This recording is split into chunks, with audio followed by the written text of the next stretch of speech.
Dakul, lalong dumarami. Mounting pressure from the public na idiretso na po forward ang impeachment trial laban kay Sara Duterte. Magdangog ka, kabayan, makinig kang mabuti. Pag hindi, hinabahaba ng experience mo sa politika, beginning from Congress. Tandang-tanda ko pa, nasign ako kadto sa Sorsogon as station manager nang una kang tumakbo for congressman. Sinuport ka namin. Lalo na nang tumakbo kang senador. Pati yung ito Sambeda na ibalita na natin ito. Ito yung bago, Far Eastern University sa impeachment trial, a measure of accountability niya.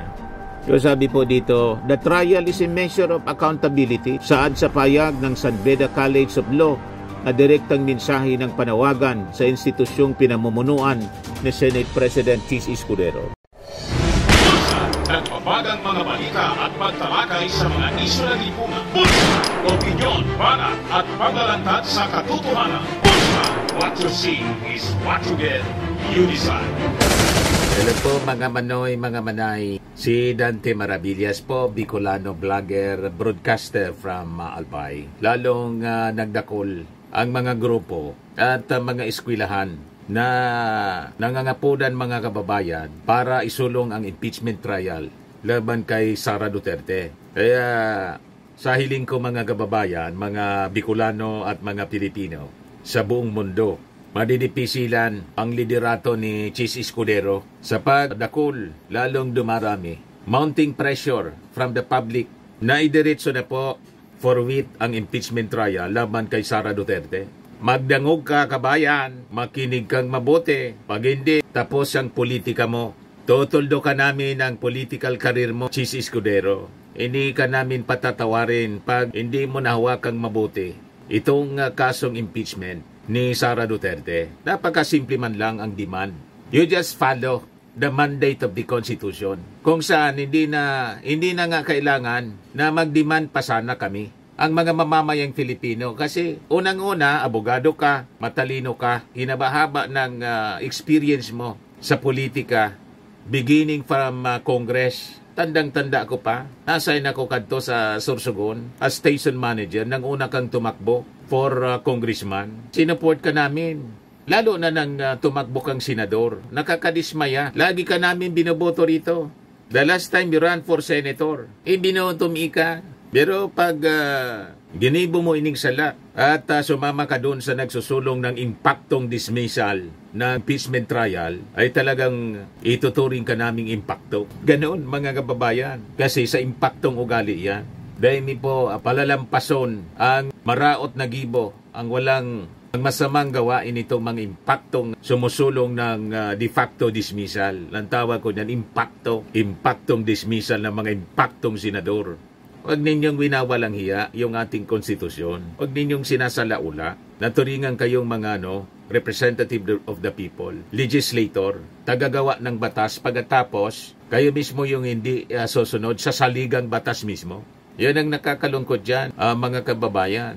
So ito yung mga bago. Kailangan ibalita namin ito sa inyo para alam ninyo na dumami ng dumami. Sambeda, pati yung ito Sambeda na ibalita na natin ito. Ito yung bago, Far Eastern University sa impeachment trial, a measure of accountability niya.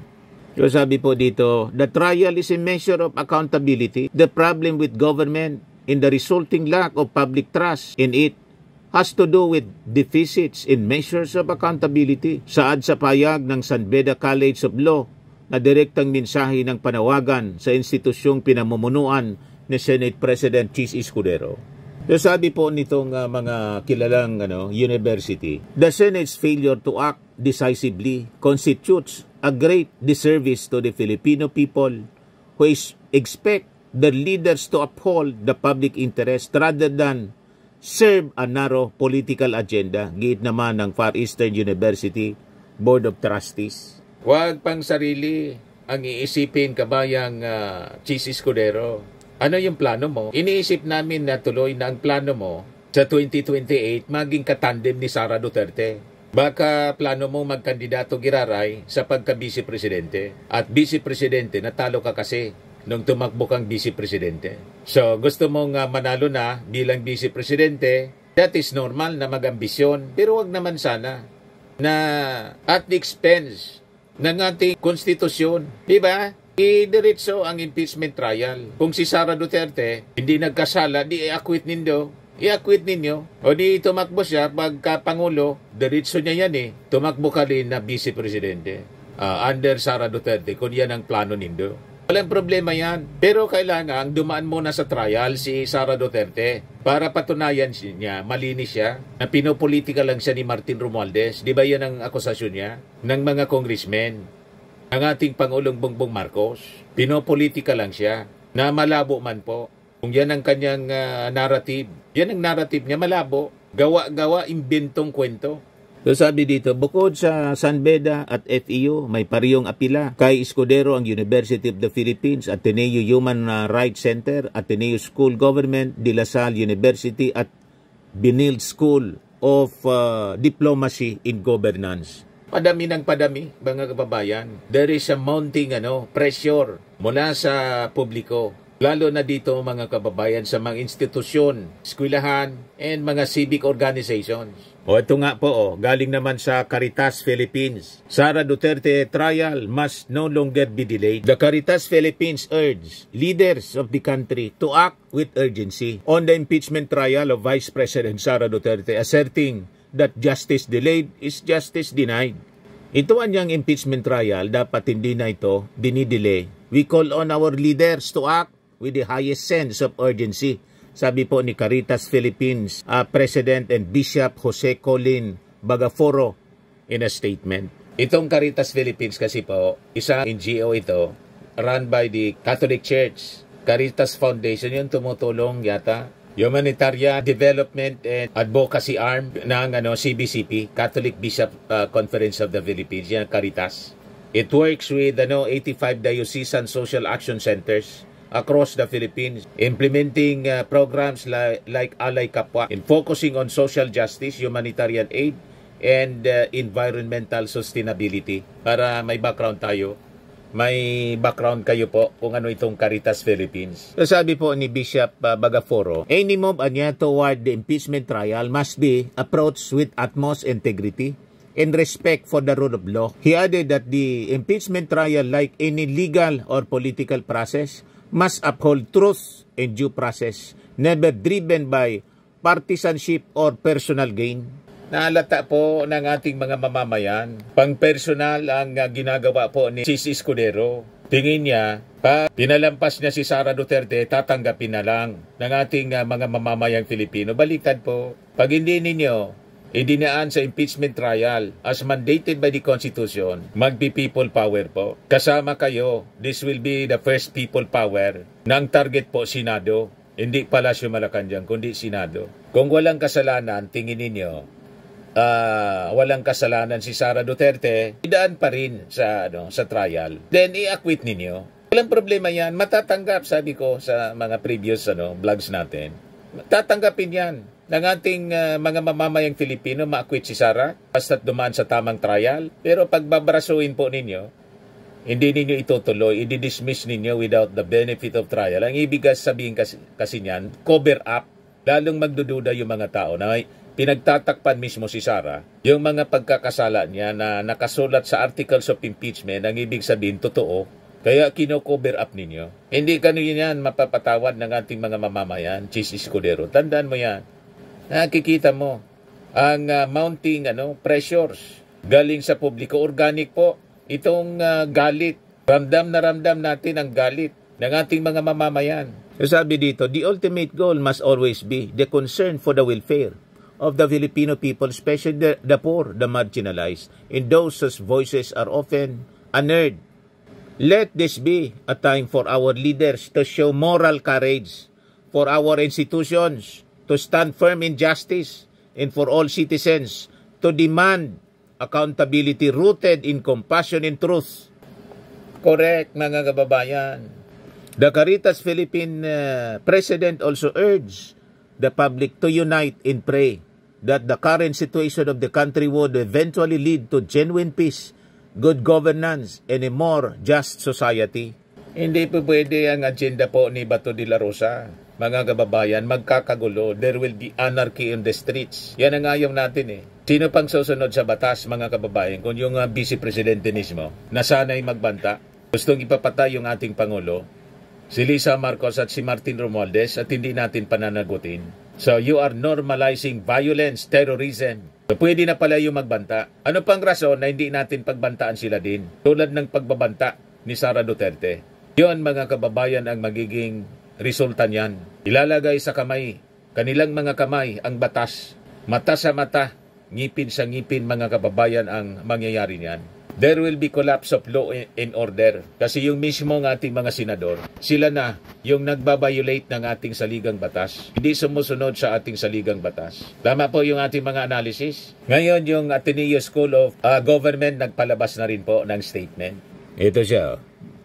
Sabi yan, Statement of the Ateneo School of Government, ngayon pa lang po, June 7, on the impeachment proceedings against Vice President Sara Duterte. We stand for ethical leadership in public service. We call on the Senate to fulfill its constitutional duty and to proceed with the impeachment trial of Vice President Sara Duterte. Dispensing the case without the benefit of a trial is a dereliction of duty and a clear attempt to whitewash the accusation raised against a public official.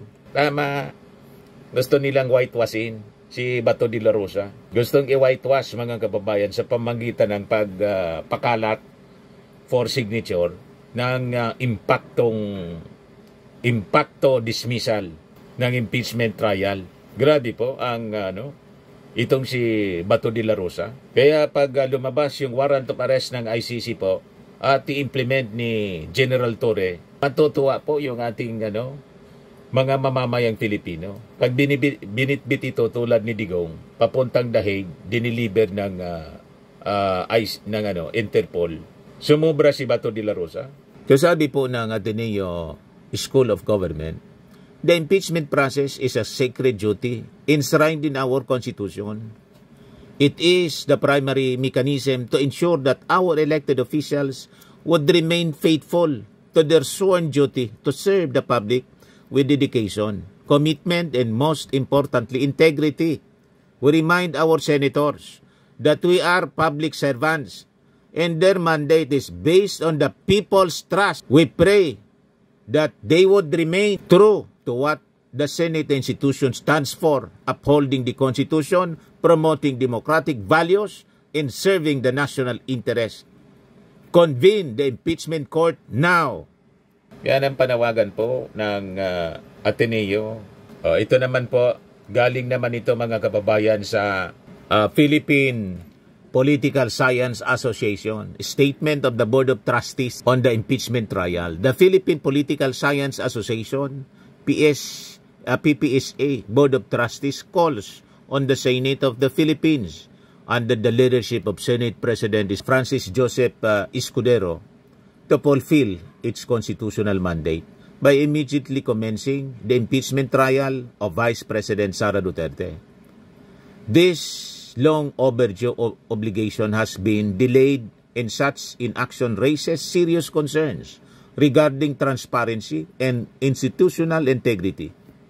Kaya tingin ko po, hindi lang 5,000 ang lulusob sa Senado. Baka mas marami pa, di ba? Initial lang po ito para i-pressure ang mga senador na never sila na mag-entertain ng idea na tulad ng pinupos ni Bato de la Rosa. So sabi po nila, while impeachment is inherently political, it is first and foremost a constitutional mechanism for ensuring accountability among the country's highest officials. In a functioning democracy, no public official, regardless of their popularity or political influence, is above scrutiny. Our system of checks and balances relies on the principled actions of each branch of government. Delaying the trial undermines the system and erodes public trust. The Senate's failure to act decisively constitutes a grave disservice to the Filipino people, who expect their leaders to uphold the public interest rather than serve a narrow political agenda. An independent Senate must rise above political pressures and demonstrate its loyalty to democratic principles and the Filipino people. What we have witnessed thus far, however, is the opposite, an institution that appears paralyzed and compromised. Yung iba nga po, nagdududa na baka may dumadaloy po na milyon if not billions of pesos. Nagdududa na po. Baka nga may foreign intervention, di natin alam. Kasi alam naman po ninyo kung saan naka-alyansa yung gusto nilang protektahan. So, yun ang mga naglalaro na kaisipan sa mga mamamayang Filipino. Kaya mga kababayan, alam naman po ninyo, di ba sabi sa kasabihan ng mga matatanda, in the old saying, money talks. When money talks, everybody listens. So yun ang tanong, may dumadaloy na ba para manatili si Sara Duterte sa pwesto? At mga kababayan, masiguro na sa 2028, isang Manchurian candidate ang dapat na manalo. So it will be a total sellout ng ating sovereignty, ng interes ng ating mga mamamayan, kung ganon ang nasa likod nito, kung bakit gusto mga kababayan i-cover up ang impeachment case. Wala nang mangyaring trial, palampasin na lang ito mga kababayan on technicalities, gusto nilang i-dismiss kasi naubusan daw ng oras, na kung saan ang umubos ng oras na walang ginagawa sila, mga senador. Di ba nakakalungkot yon? Kasalanan nito lahat ni Chis Escudero, hindi po ng Kongreso na tinuturo niya. In leading the country's Professional Association of Political Scientists, the PPSA, DOT reaffirms its commitment to the values of accountability, transparency, and institutional integrity. These principles are the very foundations that safeguard the people from political abuse. We therefore urge the Senate, commence the impeachment trial now. Iyan po ang panawagan ng bayan ngayon. Parami ng parami ang nagsasalita mga kababayan at kumukundina sa mga ginagawa ng Senado. So ito po yung grupo ni Father Flaby. Kung may salaan niya, i-convict. Kung wala, i-acquit. Ganon lang naman po. Hindi natin malalaman kung may sala o wala, kung hindi dadaan sa trial. Sabi rito, hinikayat ng mga pari ng Simbahang Katoliko ang mga Pilipino na magkiisa sa prayer vigil na gagawin simula Lunes, Hunyo 9 hanggang Miyerkules, June 11 para sa impeachment trial ni Vice President Sara Duterte.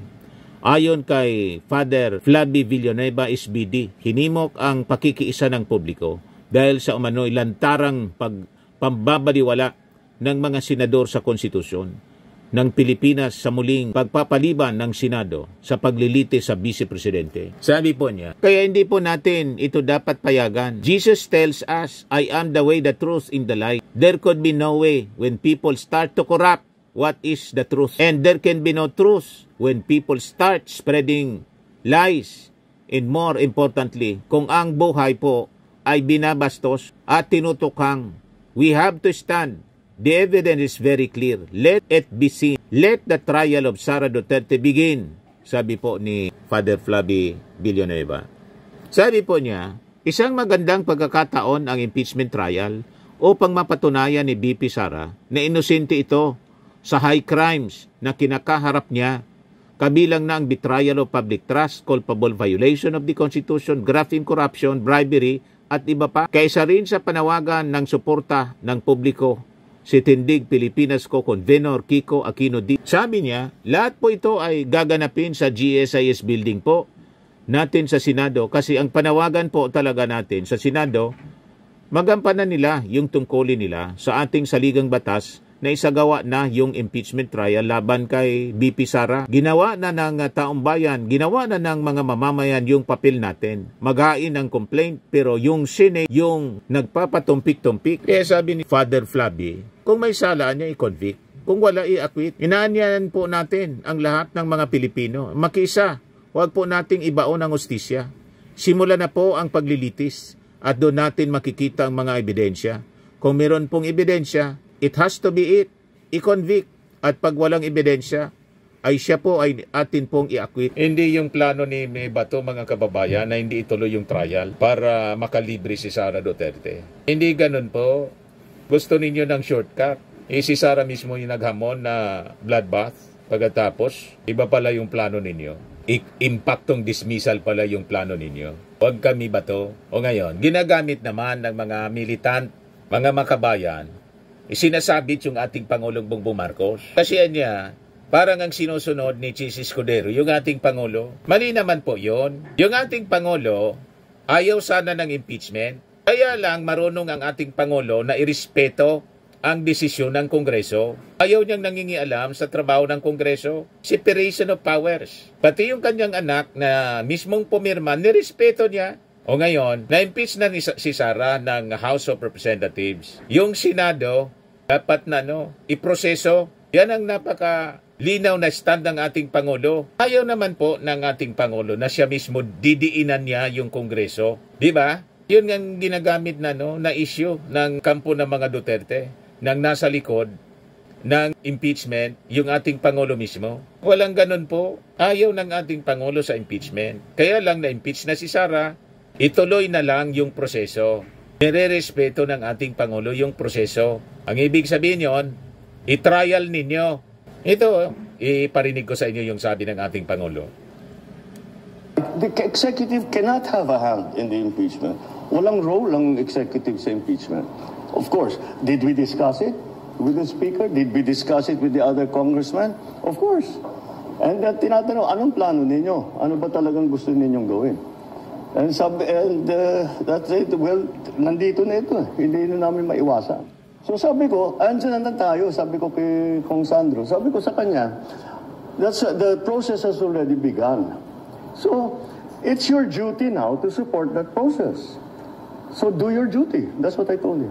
Do your duty. You have to support the process. You are constitutionally mandated to carry out that process. And you are a congressman, so do your duty. That's what I told you.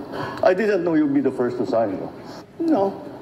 I'm sure that the parties that filed the impeachment cases felt strongly about it, and despite my importunings and expressing my opinion that we really would rather not have the impeachment, they continue to do that. So, it's not defiant.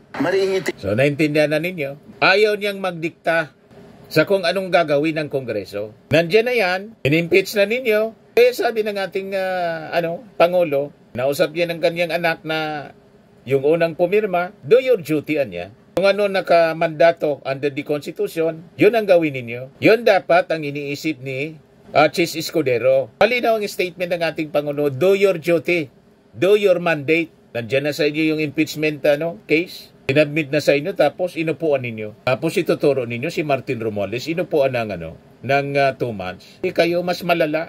4 months ninyong inupuan, hinigaan, tinulugan. Kaya umiinit yung ulo ng ating mga mamamayang Filipino. Kasi hindi ninyo ginagawa ang inyong trabaho. Tapos, lalong uminit nang biglang lumitaw yung resolusyon na impaktong dismissal. Nakakaya yung ginagawa po ninyo. Kaya, makiisa mga kababayan sa gagawing march at rally sa harap ng Senado. 9, 10, 11. Ito naman po, Firmax Firming and Lifting Cream, pinapahid po sa mga pulses in affected area. Mainam po sa paninigas ng mga kaso-kasuan. Ito naman po, Automax Radiant Serum. Sa mukha naman yung application, anti-aging po siya. You will look 10 years younger than your age. Sa mga cancer patients naman po, baka lang gusto ninyo itong itry. Neng siya Red Mix Fruit Drink. Hindi mo po siya gamot, food supplement siya. Kaya lang, gawa siya mga kababayan sa goji berry. Yung goji berry, may anti-cancer properties. O ngayon, yung mga inquiries ninyo, dumiritso na lang kayo sa aming messenger sa Facebook para masagot namin agad. Ayos pa? Ayos na ayos niya, Mr. Maravilla. At sa mga naghanap po ng malinis and spacious fitness gym, pumunta lang po kayo sa aming Colossal Fitness Gym. May Grab Car Rental din po kami. Ito naman po yung bago naming product na binibenta online. Eye Glow Serum, whitening po siya. Tingnan ninyo yung epekto sa aking anak na architect before and now. Yung mga inquiries po ninyo, dumiretso na lang kayo sa kanyang Facebook account, Riz Maravillas.